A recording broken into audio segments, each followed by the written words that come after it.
This podcast contains descriptions of extreme violence, body horror, and adult language. Please check the description for details. Viewer discretion is advised.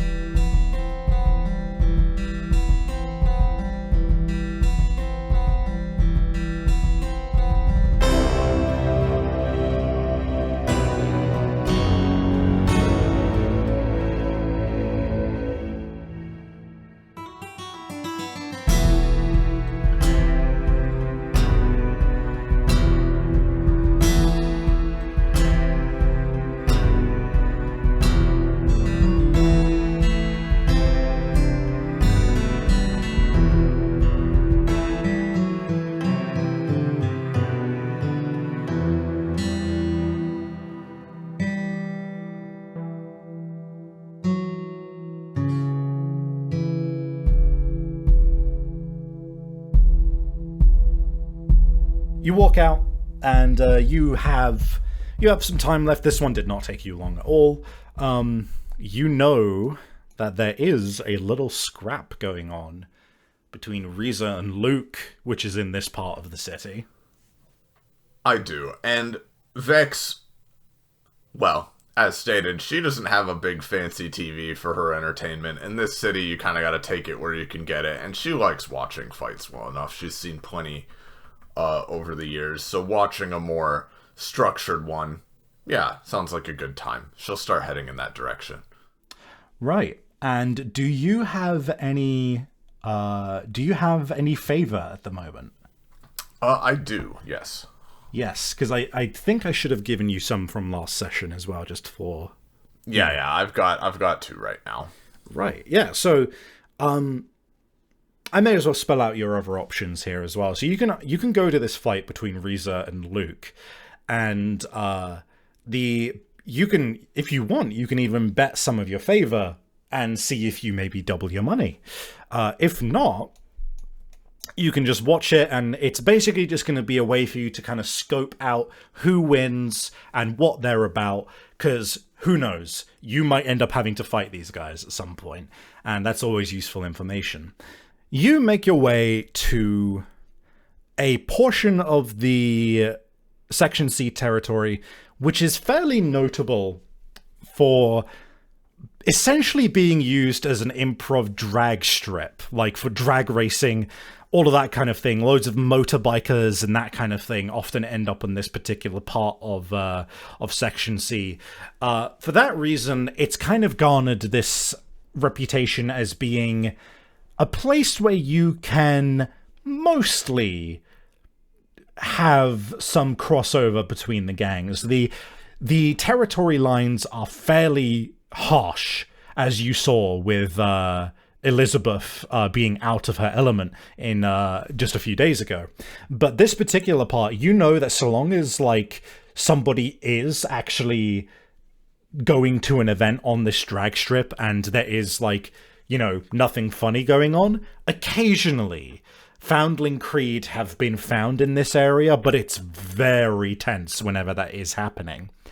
That being said, this throwdown has been in the works for a little bit now, and the result of that is that there is a number of people from Foundling Creed who are kind of being allowed to mull around the end of this drag race strip. And it's quite surreal being able to just see down a long portion of road with like an uninterrupted sight line. Don't get me wrong, there's shit strung up between the buildings over the top of it. All sorts of stuff, including improvised and ramshackle bridges that are used to get from one side to the other without having to walk across what is essentially a car accident waiting to happen at any given moment. But nonetheless, this is a weird part of the city to be in, because it's not every day you can just clear shot see down a road with nothing in your way.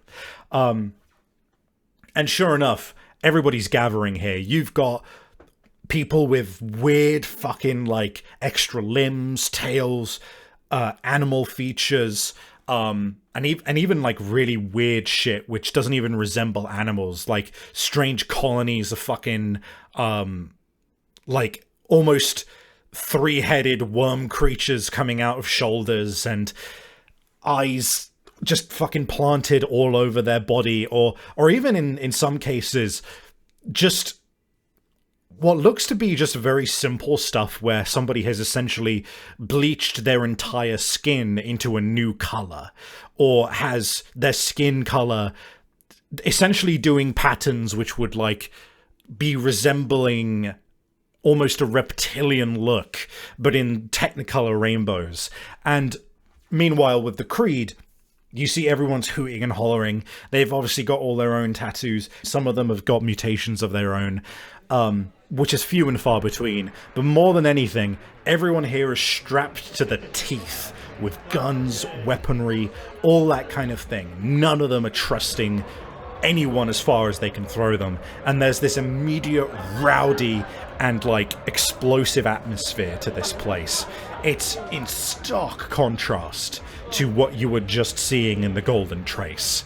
And at the center of all, you see that there is like essentially what looks like someone who's acting as a referee. They've not got like anything official going on. It's very much like almost a mosh pit arena where people are lining up on the outside to push them back in if someone tries to escape. And you can see one guy who's there in the middle, and he's like kind of talking to another one in the center, very clearly like two people who are adjudicating. One of them does seem to be Foundling, and the other one does seem to be Section C, from what you can gather. And you can't see, you don't assume that this is Riza and Luke, considering that they are talking to each other pretty calmly. But you do see a number of people kind of sat down who have like little ledgers and books and like are waving around money, taking bets, all of that kind of thing. Do you want to try and, like, whoa, what do you want to do? How does Vex go about an event like this? Is she the type to ask around about what they're like, or is she more the type to just sit and watch, or does she make bets? I think at least, at the start, she takes her time gauging the situation, gauging the crowd, kind of staying on the edge of things. However, at some point, and I think she'd ask someone on the like Section C side of things first. At some point, I think at some point she'd just sort of elbow one of them who, you know, it seems to be on their own, not really doing much at the moment, and be kind of like, hey, what's going on here? The individual that you've kind of gotten the attention of is this relatively normal-looking Section C person with long hair, before they turn to you, and you see this, like, collection of extra, like, almost extra, like, mandible legs and stuff kind of open up around their mouth as they turn to you. And they just go, huh? What was that? I said, what's going on around here? Big crowd. Some fight happening? Yeah. Riza and Luke. They've had beef for a while now. This has been a long time coming. I've been wanting to see these two get at it for a while. Do you know what happened between them? Yeah, I think so. I mean, well, I don't know. I don't know the two of them, but I heard that some people say they used to like be an item. Other people are saying that one of them got with someone who was, you know, their partner. Something to do with someone fucking someone else, that kind of thing. But I think there's some classic. Yeah, no, that's the thing, right? Different gangs, all that kind of deal. It's you don't do that shit, man. You don't do that shit when you're part of this, when you're part of a gang. Fucking something else. I wouldn't be surprised if they're doing this fight just to cover up for the fact that they were fucking each other or something like that. I imagine that's frowned upon, dating somebody who's in a different gang than yours. Well, I wouldn't do it. You kidding me? My risk getting my past taken away. Of course not, me neither. Wow, thanks for letting me know. Yeah, no prob. You gonna be betting on them? Maybe. Is there any way I can talk to Riza or Luke themselves? You can try, but they're being swamped right now. But if you ask me, my money's on Riza. Oh yeah, why's that? They literally got fucking poison skin. Got that shit installed ages ago. Didn't want anyone touching them. I think that she's kind of done that just to get people to fuck off. Either way, that shit stings, man. I'm pretty sure it can kill you if you're uncareful with it. I'll keep that in mind, thanks. And, at this point, right, Vex is gonna, keep moseying around, keep an eye on things, but at some point, kind of edge her way around to, like, the Foundling Creed side of things, and do basically the exact same thing. Basically just, like, elbow somebody and be like, hey, some kind of fight going on, and, like, get the lowdown on Luke as well as asking, like, their side of the story, what happened between the two of them. Yeah. You ask, you get the attention of, like, a couple Foundling Creed guys, and you see this one guy, a bit of a pudgy looking dude, very clearly the type who eats as much as he fights as well. You wouldn't be surprised if a lot of the stomach is actually muscle, but he's got like this big handlebar mustache, and he kind of looks at you and goes like, yeah, no, from what I heard, Luke and Riza, they used to have, I think they had a shared interest in somebody, and kind of blew up, Love triangle, sorta. Yeah, you know how it is with these kids. I'm never too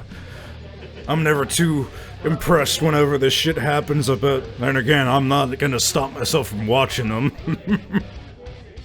Watch the fireworks, yeah. Yeah, you know how it is, but, hey, you ask me, money's on Luke. Oh yeah, why is that? It totally isn't, because that's the gang they're affiliated with. No. But, he goes, now, thing about Luke, you might laugh at him.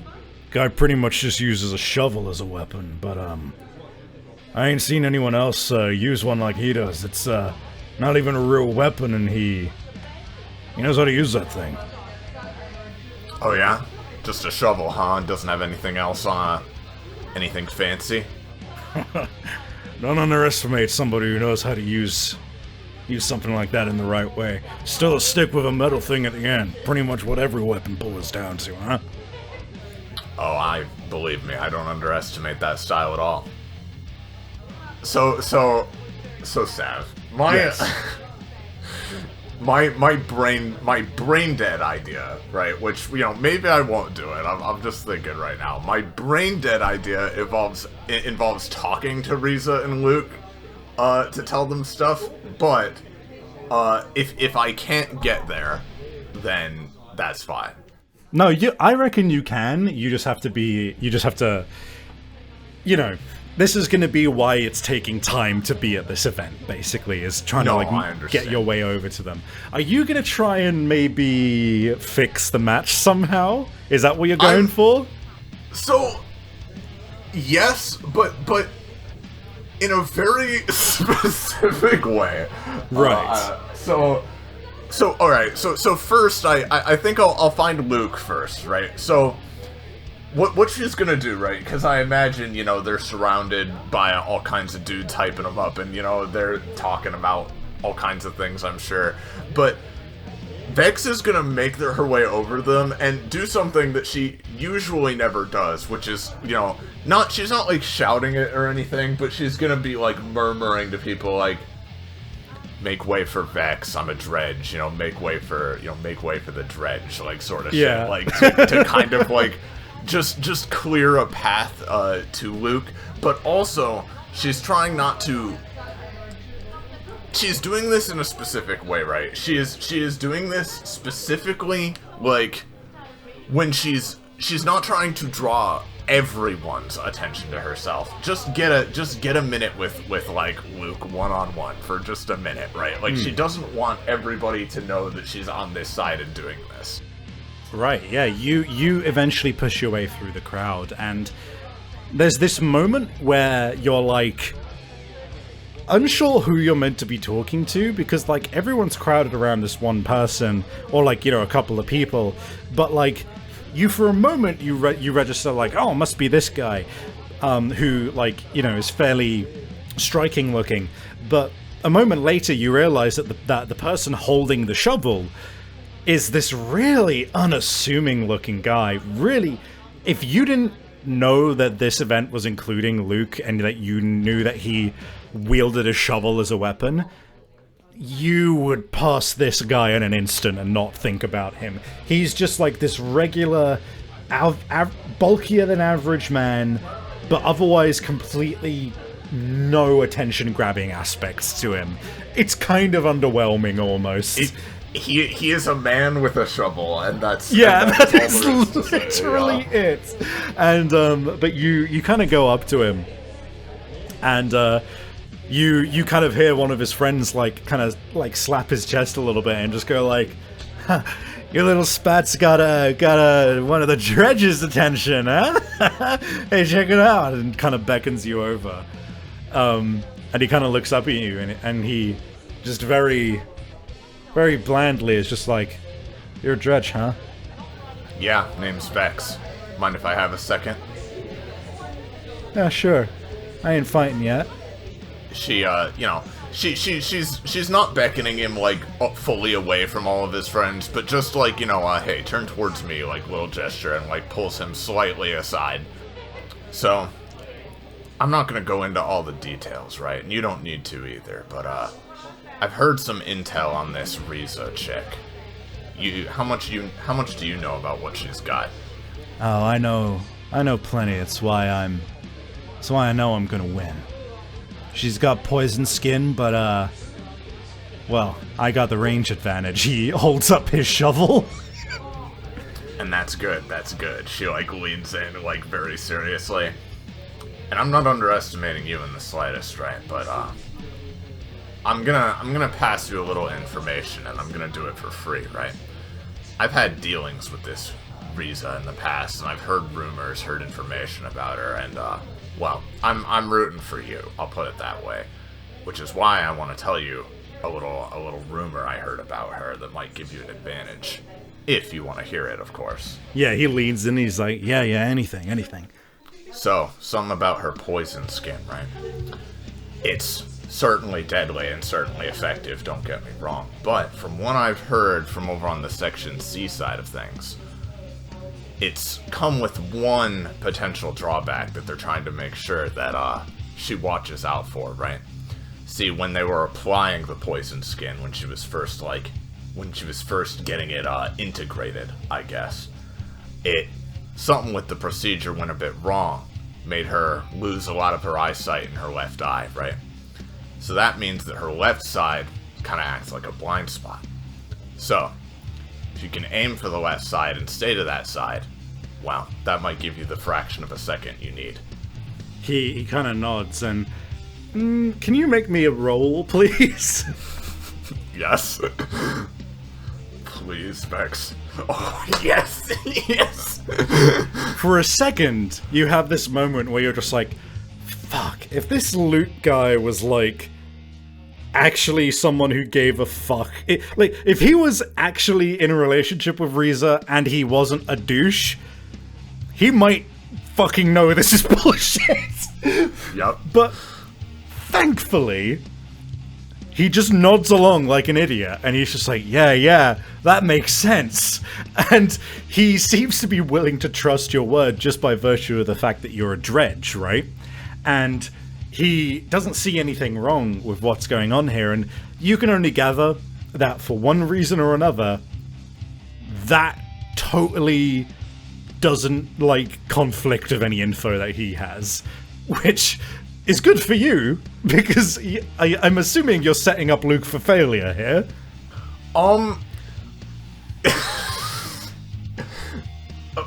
Put a pin in that question for now, right? So, okay. I want to ask one more thing. What hand is he holding his shovel in? His right hand. His right hand? Right. Well, she basically just says, so I'm assuming you're a righty, yeah? Yeah, so, he nods. So what you want to do, again, staying on her left where you can, not all the time, but where you can, use those big arching swings, she, like, kind of, like, steps back and, like, motion, goes through the slow motion with her hand of, like, what would be a, like, leftward swipe with your right hand with this shovel, Yeah. You get her in the side of her head, she's done for. Mm-hmm. And, yeah. He nods, and he's like, all right, he's feeling confident. You can see him pumping himself up some more. Okay, so not right away, right? But slowly, she's going to, de-integrate herself from the, Foundling Creed side of things and start slowly making her way over to the other side, right, with Section C. Okay. Now, she's gonna wait, because she wants to make sure nobody's paying attention to her. Are you doing she's been on both sides, right? Are you doing I'm Commander Shepard and this is my favorite store on the Citadel?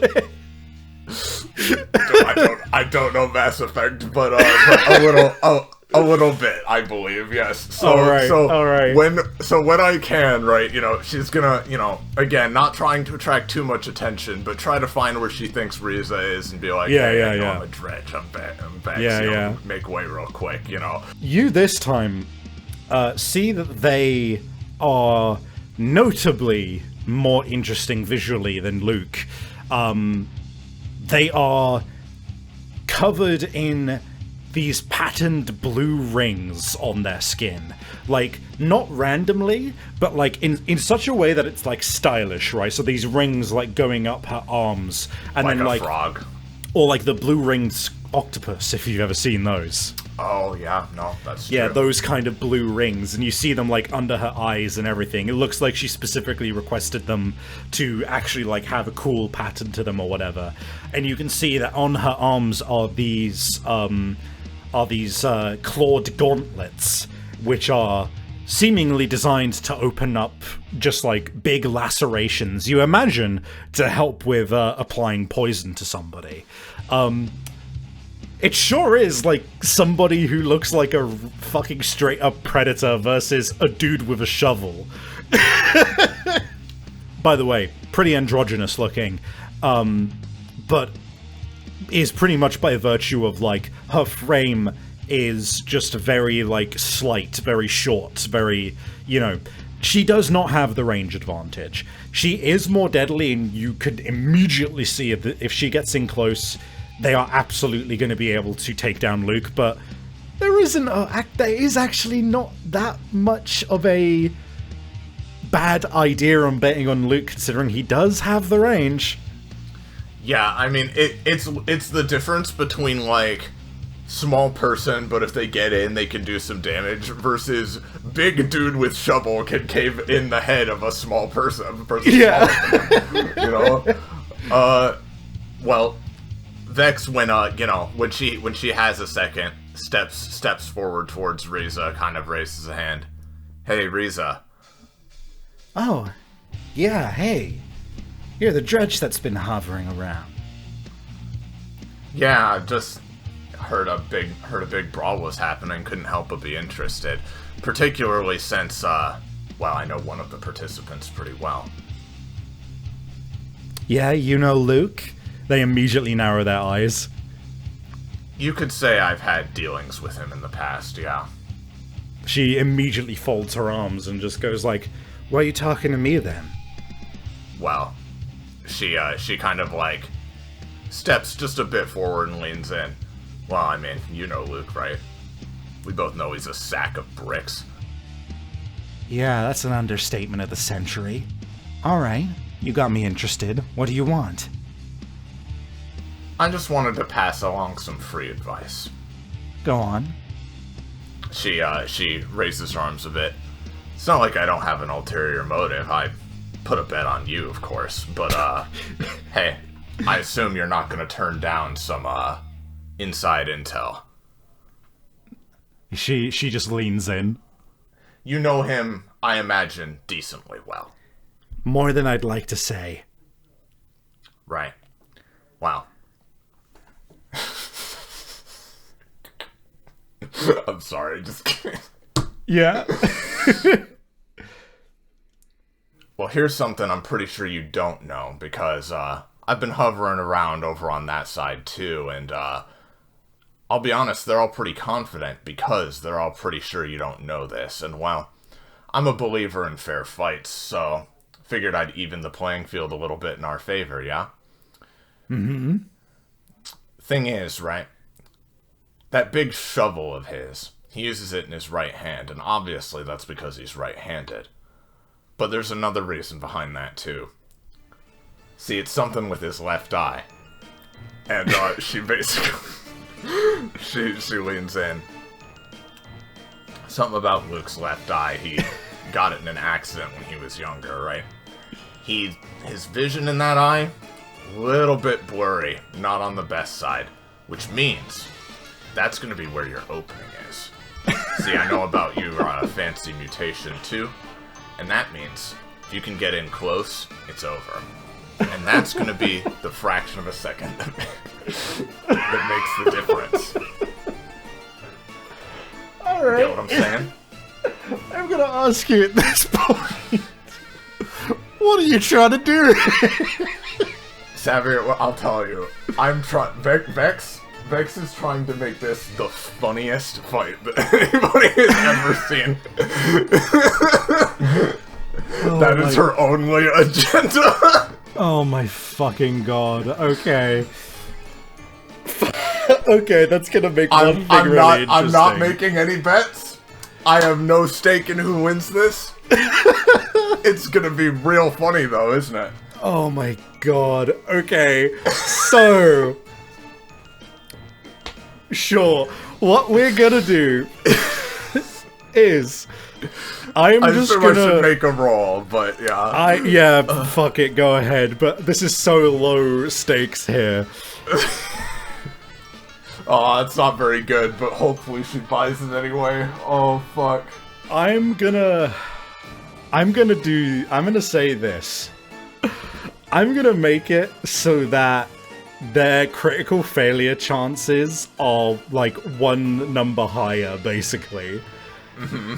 And... oh my god, you know what? I know exactly what it is. Whoever wins this, even if they win, there is gonna be a chance that they just don't get a rank upgrade.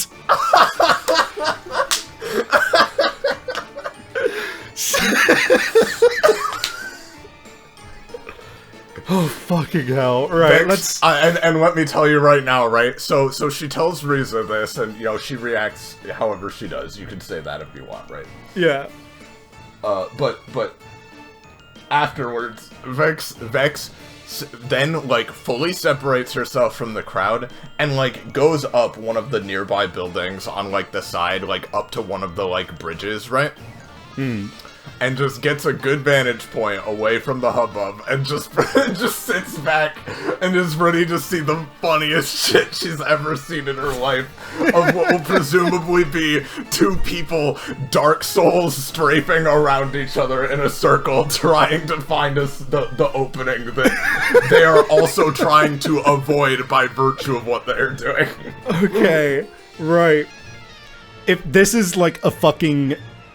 :3 face moment if I've ever seen it. Just I literally, Sev, I've been like, man, this fight sounds really fun. What am I gonna do to, like, rig it in one way or the other, right? Because of course I'm gonna do that. And then I started thinking, like, you know, Vex doesn't necessarily want money or favor with one side or the other right this second. So why not give herself a fucking show, you know what I'm saying? God. Right, okay. Hey, it's break time, you know the time. I hope you're enjoying this complete shit show that is about to be unveiled, courtesy of none other than Iris's Vex. Yeah, as usual, we're just gonna do our normal shilling and attributions. You know how it is.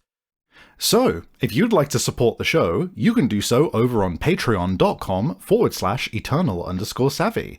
Again, that is eternal_savvy. For as little as $1 a month, you can get access to the next episode right now.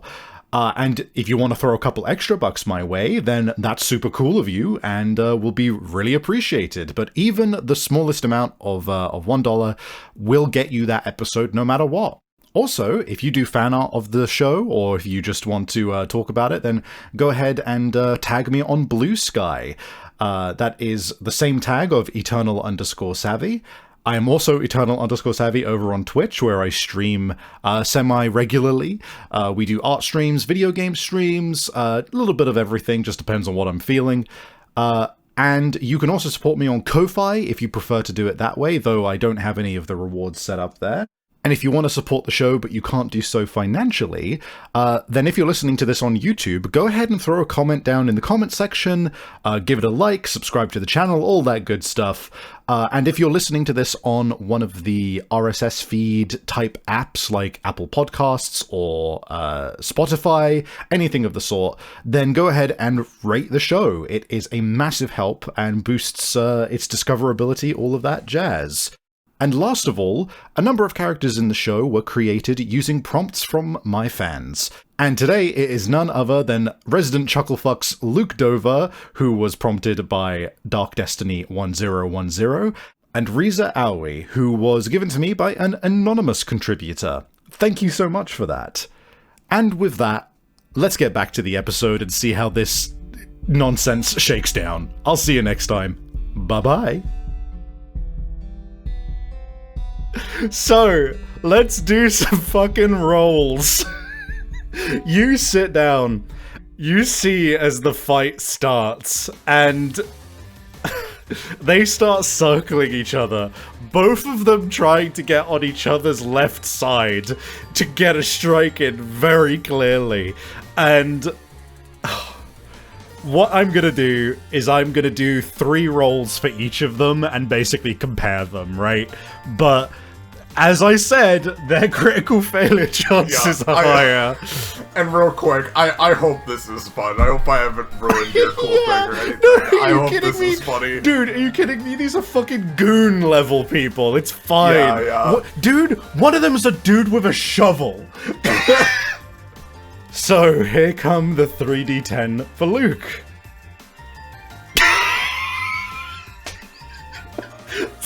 Thanks to our increased failure chance. Oh, no, That is 2 critical failures. Let's do Riza's. Now, no critical failures, but also not very good. Only one of them is barely a hit. Oh, fuck. So, I think this puts Riza on top. And I think what happens, right? The fight starts, they're circling each other, and you hear this, like, because from where you are now, you can't make out the talking all too well, but you do hear them yelling about something, being like all bravado, just like, come on, you scared? Like, let's go, that kind of thing. Very clearly, Riza trying to get him in close. And there's this moment where the both of them kind of go in for the same kind of strike, and as Riza misses with her claws as he's too far out of reach and she kind of overstretches herself, the way in which she kind of ducks down means that the shovel just goes right over her head, and he just straight up spins on the spot and falls over in a fucking pile. As she also gets so taken off guard by him just fucking up that hard that she kind of stumbles over his foot as that happens. Meaning that she nearly fucking goes down with him before collecting herself. And there's this uproarious laughter and jeering from everybody as he is literally face down in the fucking tarmac. He gets up off of his fucking ass and goes in for another hit, again to the left side, seemingly with this dumb look on his face, stunned from him falling over. And at this point, he goes again for another strike, but this time, like, the swing, Riza immediately is just like, oh, that motherfucker. and realizes that he's also going for her left. And she kind of registers this, intentionally ducks this time, and manages to get a jab in his stomach. And to put this all to rest, in the last kind of clash between the two of them, he's doubled over and goes in for like this overhead strike, and as he's about to bring it down onto Riza, the fucking... she dodges out of the way, but trips over as she does so, making her look like a fucking, like, complete novice as that happens. And as the resounding clang of the fucking shovel head slams down onto the tarmac, you see the thing snap, sail into the air, and come down and land literally directly in the center of his skull, killing him. And as this happens, Vex is in various, we get various cuts to Vex. She is in various states of, watching with rapturous attention, muffling laughter with both of her arms, and literally at one point, especially towards the end, literally lying down on the bridge, legs kicking in the air, with just how hard she is, she doesn't want to laugh incredibly loud, right? But, she's struggling to keep it contained. Yeah, it's towards... you have this up... literally you and everyone else, aside from the people who are, really on Luke's side, everyone is, literally howling with laughter as the fucking shovel comes down and kills him. And you're, actually having trouble breathing. And it's only towards the end of you, kind of starting to get yourself together that you look up and you see at the other end of the bridge is Aoi. And he's also literally clutching his chest with laughter, and you catch each other's eyes, and you know that moment where you, look at a friend, and there's just that moment of, oh god, we're both laughing that hard, and it makes you laugh even harder. You laugh again. In this case, it's that combined with the sheer, shock and absurdity of the situation, because, Vex would, this is not, she did not expect him to show up like this. Yeah. So she literally, she can't help it. She really loses her shit even harder at that. Yeah. Oh my god. He is, both of you literally fucking collapse, and he barely manages to crawl his way over to you as he, puts one of his 4 hands onto your shoulder as you are literally wheezing for breath. And he just goes...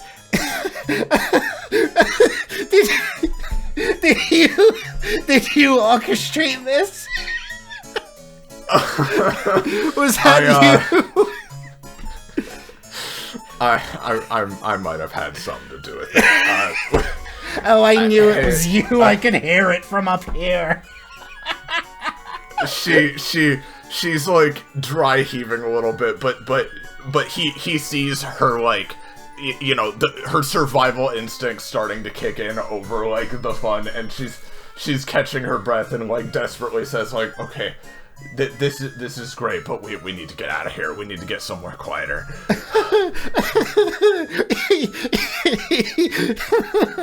Yeah, let's go. And he just collects himself, and you run off into the rooftops, into the sunset, skipping, and flowers going to each of our sides. Yeah. Can you please add a bond with Aoi, please? Yes, I will. Oh, same as with Lola. I'm so happy that's made it all worth it, hasn't it? So I knew he was gonna show up at this point, so when you did that, I was like, this is perfect. You run off across the rooftops, alongside Aoi. There's this, you can't help but feel that even with the laughter that's kind of now fading between the two of you, you see the uncanny way in which he kind of leaps around the rooftops, and The way his arms kind of spider across different stuff as he's climbing and swinging across things. It's a bit weird to look at, but, like, there's this level of, like, I suppose camaraderie that has come over you, just through both of you sharing a laugh like that. And eventually you come to rest at a particular point, which is over here. You come to a place that you don't often really visit, which is the edge of Hope's Rise. There is a number of buildings backing what was initially, or you know, supposedly supposed to be a ring road highway that encircled the city when it was first being built. It would have had connections to the outside world. It would have been the main arteries of the city, to be honest. And you instead see that at either end it has been cut off. A lot of it is still intact, but the buildings that back it, they almost act like a restrictive border to the city, because these roads have acted as essentially the line that defines Hope Rise from the no man's land. And you can see off in the distance, across from the blasted wastelands as you sit on top of this rooftop with Ephori, is this small collection of ruined buildings. And you sit down at the edge, and Ephori joins you as well, his long whip-like mechanical tail clinking in the background as it kind of swings back and forth in much the same way a cat's might. And he sits, and he goes, I hadn't taken you as the type, Vex. Vex is almost, like, weirdly, like, almost trying to, like, now put on, like, an even more aggressively, like, stoic or, you know, fierce act than usual. I think instead of sitting down, she's standing up, arms tightly folded over her chest, and is very kind of, like, there's really no other way to say it. She kind of looks, like, kind of guarded and embarrassed, like, she's really not used to anybody seeing, like, any kind of mischievous side of herself, since she so rarely indulges in it anyway, and is kind of like, I'm normally not, that this isn't really the norm, you know, but... There's no reason to be embarrassed, come on. He pats next to him with one of his hands. Sit down, at least. She, hesitates before sitting down a couple paces away from him. Still arms folded. Oh. You know, it's not every day that I find someone who is as much of a fan as games like that as I am. Oh, I haven't laughed like that in a while. Oh, you did a good job. Not sure I'd compare, my love of games to being anywhere close to yours, but, I mean, sometimes, what the hell, I guess. Well, I know a trickster when I see one. And he just kind of casually points at you and just goes, just because you don't do it as often doesn't mean you don't like it. Right. Well, I didn't just come here for the sake of seeing some small fry fight. I was mainly following you. I'm glad I did now, because, well, it needn't be said. He gives you this surprisingly, like, warm smile, which is uncharacteristic for him. It almost makes him look creepier than his normal smiles, But it's nonetheless affection, which is, like, you know, received, and you see him quickly quash that into one of his normal big toothy grins. Seemingly also somewhat guarded himself. And he goes, Right, well, I have some news. I definitely wasn't expecting anything this soon, but... Well, I'm still digging through most of it, but that main lead, the tree, that's not something which you see every day. Not to mention, it's pretty easy to chase up this kind of stuff. As I mentioned, there's not a lot of trees in the city, and I can confirm, well, unless it's one of the trees that somebody keeps tucked away and hidden in one of their warehouses, or penthouses, or personal abodes, which the wider world are not allowed to see, or whatever, then you don't see them in the city. Frankly, I doubt that there's even anybody who's managed to keep one going for long enough to see it become that big. At most, someone probably has a sapling. So, he, kind of pulls out a rolled up photo, which you see now is that page of your journal, which has been blown up to like pretty much twice the size on a photo printer of some kind. She looks at that. She looks at that eagerly, like, you know, like she's never seen it in this way before, so she's very interested. Mm-hmm.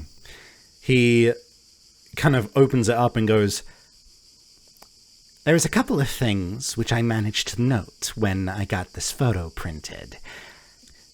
Now, I'm no calligrapher or specialist with these kinds of things, but I've seen people use pencils for drawing, and I've seen the way that these kind of things tend to happen, and when you're just doodling something mindlessly for the sake of, I don't know, maybe you're bored or something, the lines are different. There's a creativity to them, a movement which makes it clear that it's just a train of thought. And more importantly, people are really bad at natural, organic things. The branches would be spaced out too evenly if it was just coming off the top of the head. And this, he kind of once again, he traces one of his claws along the lines of the pencil that are on this drawing. And he goes, "These are too intentional. I got the feeling straight away just from seeing the drawing that this must have been a real tree, like I mentioned. It was too organically shaped. There wasn't enough human... how do I put it? Accidental human intervention in its shape. And the way that the lines go, they're intentional, like they're referencing it. Well, Calamita's surprised to find out that we may be nearer to it than you might think." She looks up from the photo and has a kind of neutral expression, but by now he can tell that she is just has her attention is rapt at this point. He quietly, at first, lifts his hand from the photo, and you see him point it upwards and outwards into the blasted, sandy wasteland outside of the city, and towards the buildings that you see in the distance. And his claw remains there, pointing outwards, as he goes, "It's out there, in no man's land. Not exactly where I'm pointing by any means, but I did a little bit of asking around, I remember hearing people talking about seeing something like that, though not with any of this stuff. He gestures towards the... I believe I said that there was leaves on this. Yes, you did. Yeah. He gestures towards the leaves and goes, apparently none of this stuff, but I can't say for sure whether or not this was the same tree. I've not seen it with my own eyes. As much as I would like to be able to regularly send people out into the wastelands and the no-man's zones, it's not exactly the kind of thing you can just casually do. But in one of the places, there's a couple. He kind of gestures around to the horizon. I've confirmed that there's definitely a tree in one of them. If you want to start anywhere, while I start looking up the rest of what you've got in here, and there is a lot in here, which I don't think you fully understand the scope of them. But if you want to get going while I look at the rest of it, well, be my guest on going out there. Her shoulders slump a little bit. I guess it makes sense. It's just kinda...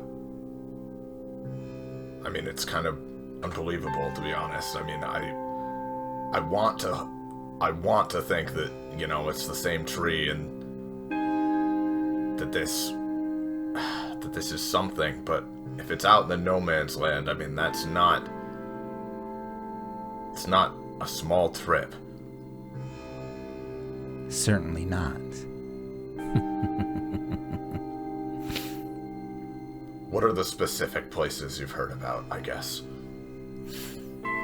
Well, the main places which I've confirmed it could be. He kind of takes out a map, kind of seemingly having anticipated that you would ask this kind of thing. It's not like an official map by any means. It seems to be very much something that somebody drew based off of, like, what they have gathered the city has changed, like vague squares, vague streets, and a vague approximation of where the roads and highways are. Seemingly, this has also been photocopied for his own purposes. He unfolds it gingerly, and holding it at each corner with 3 hands and pointing with another, he goes, well, first of all, the one we're looking at right now, those buildings out there, that could be one of them. If it is, though, well, I had one of my guys take a look with a telescope, and if there is one, it's not in clear sight.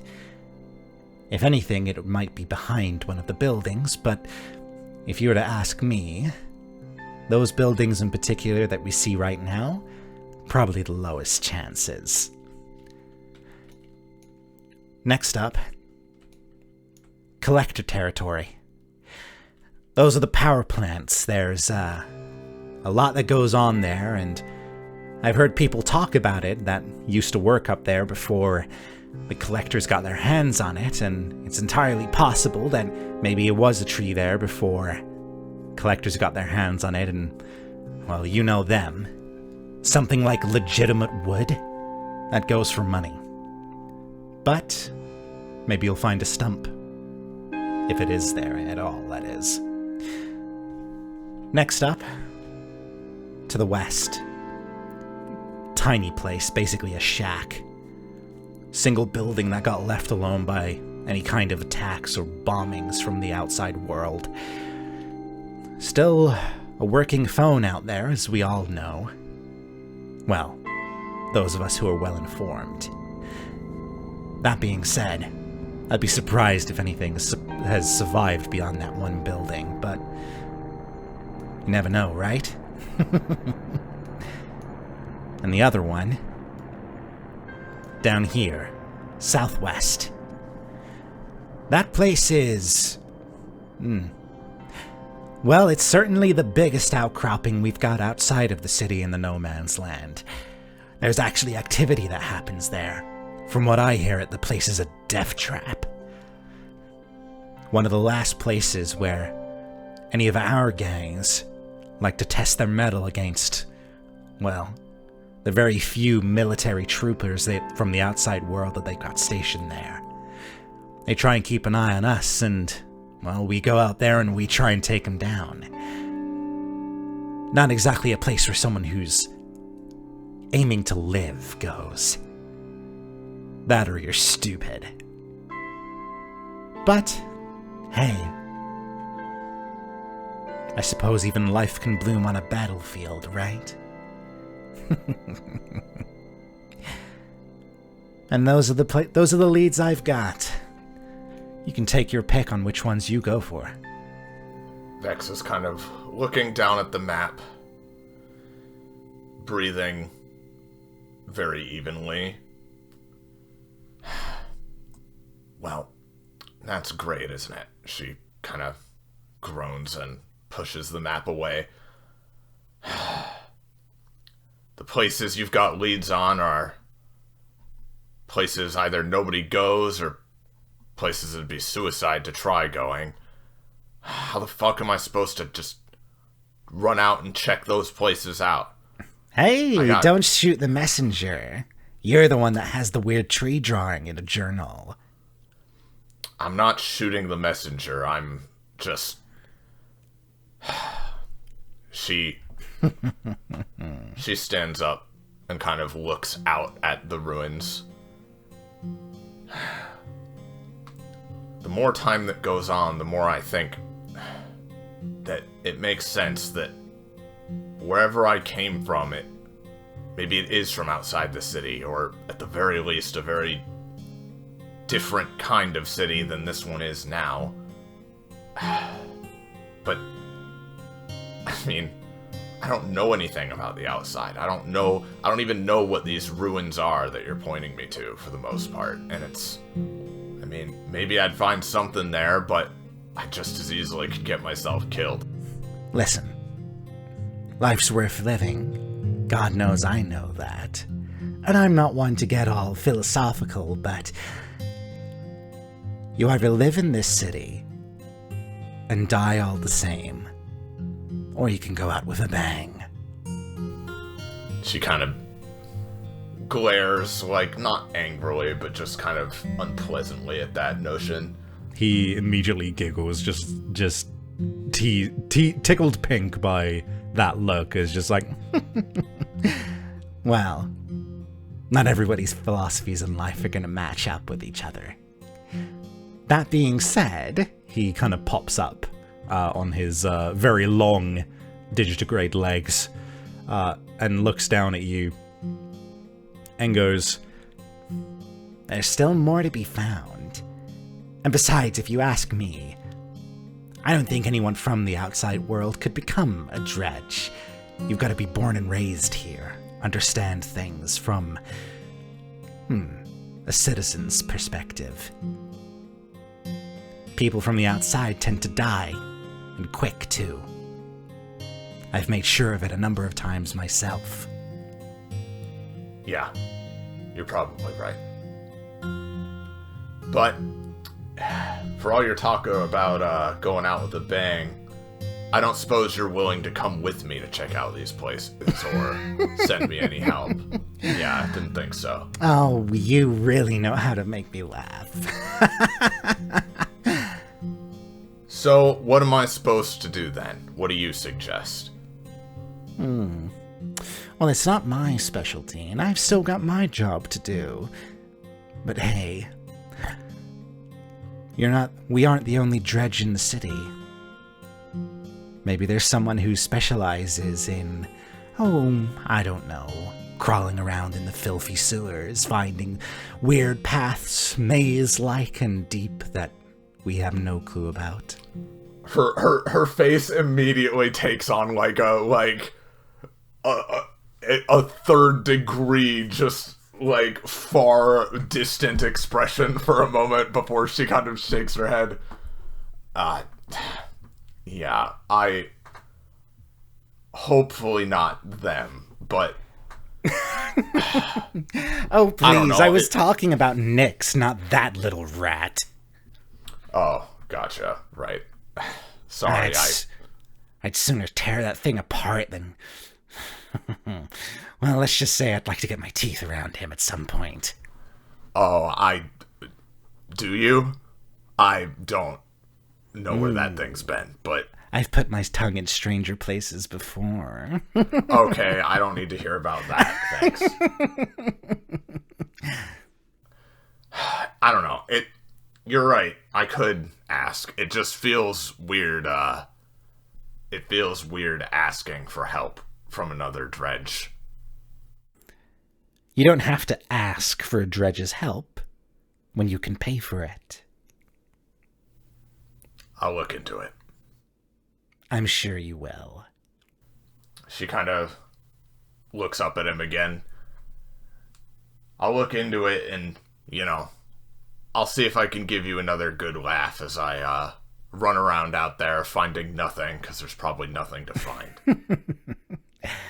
Oh, you would be such a sweetheart if you did. Well, I should really get going. I already spent a little more time than I planned, thanks to you.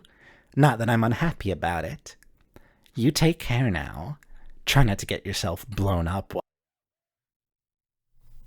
Or followed by any, mysterious characters. You especially wouldn't want any unsavory types following you.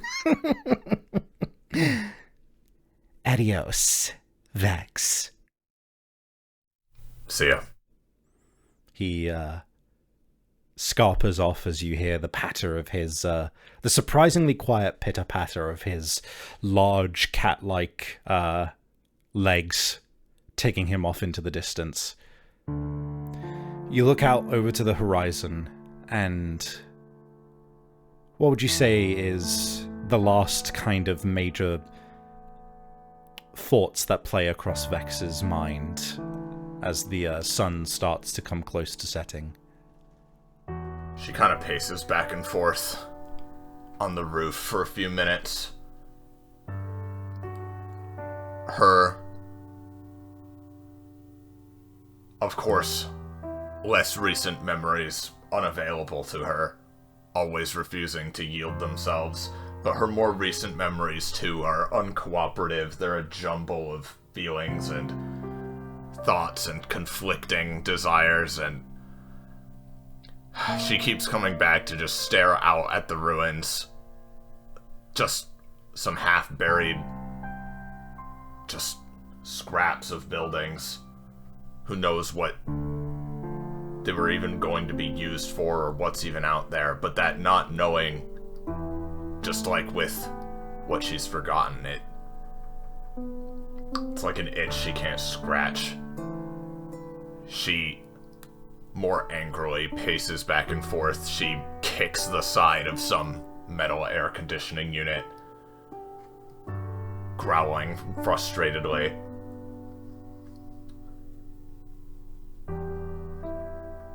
Eventually,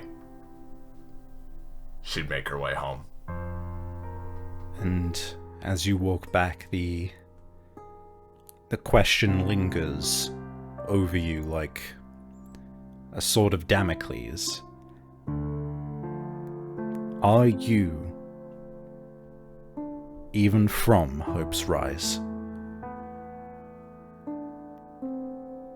Or did you come here from the outside world?